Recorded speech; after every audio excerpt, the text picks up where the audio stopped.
un momento en la historia en donde después de 400 años de oscurantismo, en donde la iglesia se durmió después de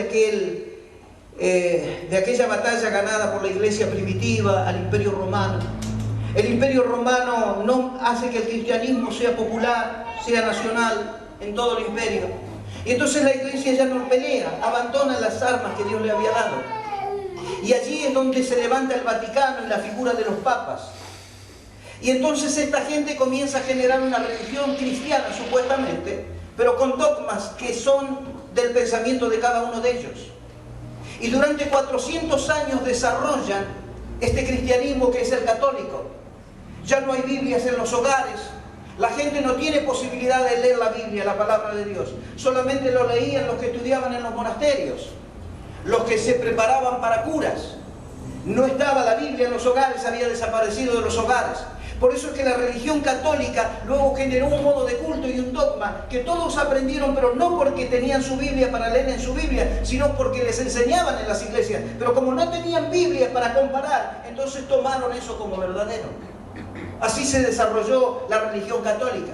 Y durante 400 años no existían evangélicos. No habían evangélicos. Habían desaparecido. Era todo religión católica. Hasta que un día Dios toca una vida a un hombre llamado Lutero. Alguien que era cura y estaba como párroco en una de las iglesias en Alemania. Pero vino el Espíritu Santo y tocó el corazón de aquel hombre. Y leyendo la palabra de Dios se dio cuenta de todas las mentiras que él mismo había sido enseñado y enseñaba. Y allí entonces, buscando a Dios, vio cuántos puntos estaban mal en relación a la Biblia. Y anotó estos puntos allí en todo un pergamino. Y fue y lo clavó en las puertas de la iglesia de Westminster, allí en Alemania. Y allí comenzó todo lo que se llamó entonces el protestantismo. Ahora, escuchen, Lutero era uno solo. Era un solo hombre contra el poder vaticano. ¿Sabe lo que significaba el poder vaticano? Que todos los reyes de aquella época, los gobiernos de aquella época, eran todos cristianos. Y lo que el Vaticano decía, eso hacían los reyes y los gobiernos de cada una de las naciones, porque eran todas cristianas. El Vaticano sacaba una bula papal que quiere decir un decreto, y todos tenían que adherirse a ese decreto. El Vaticano comenzó a vender las indulgencias para que la gente entrara al cielo. Entonces vos comprabas indulgencia de acuerdo a la cantidad de pecados que tenías. Y cuantos más pecados tenías, más indulgencia comprabas y reservaba allí el Vaticano un lugar en el cielo. Entonces vos pagabas tus pecados comprando bonos del Vaticano. Todo esto sucedía en aquellos días. ¿Cómo cambiar semejante situación? Pero Dios toca el corazón de un hombre, Lutero, y le da luz sobre la palabra. Porque Lutero no hacía milagros. Porque Lutero no tocaba a la gente y la gente se caía. No. Lutero no sé si hablaba en lengua, pero el Espíritu Santo vino y abrió su mente y le dio luz sobre las Escrituras y dijo, no, estamos cerrados. Y comenzó a imprimir pasajes de la Biblia y a repartir. Y lo perseguían los gobiernos, lo querían matar, los distintos gobiernos de los distintos países. El Vaticano había puesto precios sobre su cabeza. Y él se escapaba por distintos lugares, Dios guardaba su vida. Y así comenzó la reforma, que se lo llamó el protestantismo. Ahora, escuche, no eran un montón de gente, era un solo hombre.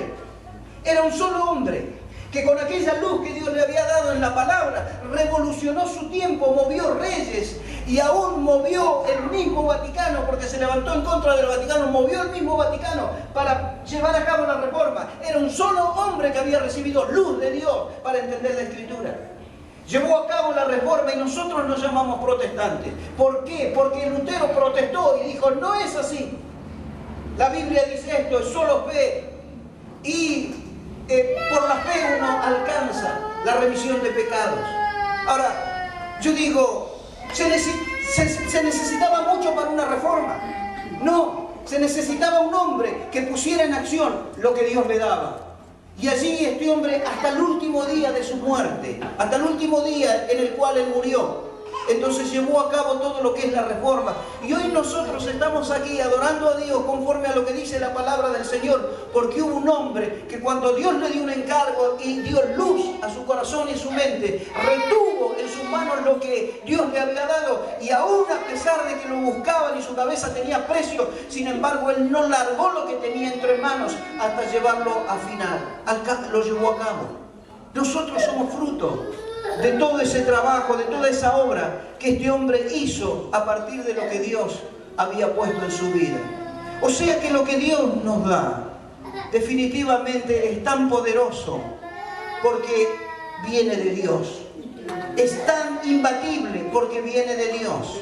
Es tan imparable porque Dios está allí Él mismo garantizando lo que nos da. Y quiero ir ya hacia el final. Caleb fue un hombre que mantuvo en su corazón lo que Dios le había dado. Porque Caleb no era más que uno de los que designó Moisés para que vayan y espíen la tierra que iban a entrar. Era uno de los 12 espías que entraron a la tierra prometida antes de que el pueblo de Israel ingrese. Y vinieron con la novedad. 10 de ellos dijeron: no, es imposible, Moisés. Es imposible. Allí hay gigantes. La tierra traga a sus moradores. Una mentira. Traga a sus moradores. No vamos a poder vencerlos. Volvámonos a Egipto. Pero dice que hubo 2 personas, Josué y Caleb, que dijeron: no, Moisés, si Jehová está con nosotros, los comemos como pan. Subamos y tomemos la tierra. Pero no pudieron, porque la mayoría se rebeló y quería volver a Egipto. Pero allí Dios le da una palabra a Caleb. Caleb tenía 40 años, 45 años. Y entonces Moisés le dice: Caleb, yo te prometo por palabra de Jehová, que cuando el pueblo de Israel tome la tierra, el monte de Hebrón es para vos.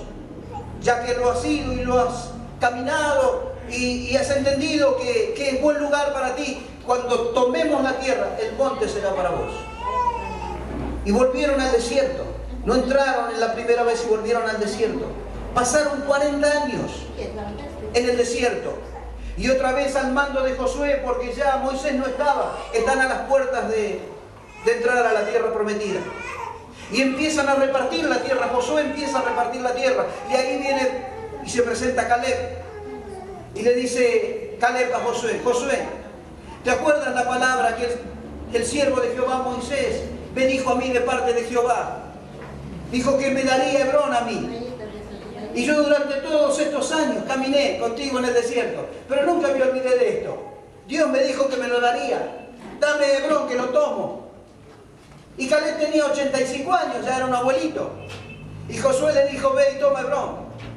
Salió Caleb con su gente y tomó Hebrón. Habían pasado 40 años. La edad no cuadraba como para que fuera un guerrero que tomara un lugar. Pero tenía una palabra de parte de Dios. Y durante 40 años la mantuvo y no la soltó. Cuando llegó el momento dijo: esto es lo que me dijo Jehová, dame que lo tomo. Y Josué le dijo: ve y tómalo. Y fue y tomó lo que Dios le había dicho: es para vos. Hermano, lo que Dios nos da, lo tenemos que retener. Sea una palabra, sea un don, sea un ministerio, sea un talento, hay que retenerlo. Lo que Dios ha dicho, lo que Dios ha soltado sobre tu vida, Él está dispuesto a llevarlo a cabo. Pasará un año, pasarán 2 años, pasarán 5 años, pasarán 10 años, pasarán 40 años. Pero allí, al punto en donde te parezca que ya no va a suceder, Dios hará suceder su palabra, porque Dios no es hombre para mentir. Él es fiel, con lo que dijo lo cumplirá. Su poder sobrepasa todo pensamiento humano, toda imaginación humana. Y allí, cuando parece que todas las velas se apagan, allí viene el poder de Dios para encender un fuego más grande que una casa. Amén. Entonces, retén lo que tiene. Vale la pena esperar. Vale la pena, entonces, en esa palabra mantenerse. Y uno lo ve y se encuentra en las historias bíblicas que así ha sucedido. Daniel en Babilonia, con permiso de ustedes. Daniel en Babilonia. ¿Sabe qué le dio vida a Daniel en Babilonia? El don que Dios le había dado. Él tenía un don en su vida. Era interpretar sueños. Y por esa interpretación de sueños, él estaba en uno de los mejores espacios dentro del gobierno babilónico. Y alguna vez cuando él se negó a hacer sus peticiones solamente a Faraón, porque habían hecho un edicto, al rey de Babilonia, Nabucodonosor, habían sacado un edicto que nadie podía pedir a ningún dios